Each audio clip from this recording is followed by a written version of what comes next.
100% ఇందిరా మహిళల 100% 5% వికలాంగులకు అన్నారు. ఒక్క వికలాంగునికి కూడా రాలేదు.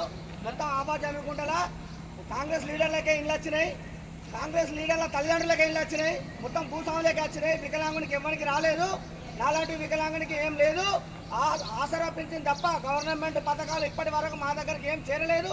887 సర్వే నెంబర్లో టీఆర్ఎస్ ప్రభుత్వం ఉన్నప్పుడు 887 సర్వే నెంబర్లో మాకు ప్లాట్లు ఇస్తామన్నారు.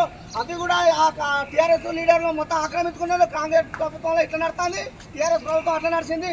మొత్తం గ్రామ పంచాయతీ మొత్తం మన కాంగ్రెస్ లీడర్ల కనసలలో నడుతుంది.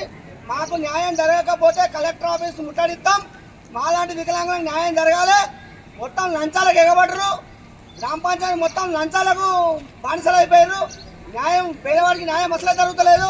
దీని మీద స్పందించమంటే ఒక్క లీడర్ కూడా ఎవరు స్పందిస్తలేడు. మాలాంటి వాళ్ళకి న్యాయం జరగాలని నేను ఇలా గ్రామ పంచాయతీ ఎక్కి నిరసన తెలుపుతున్నా.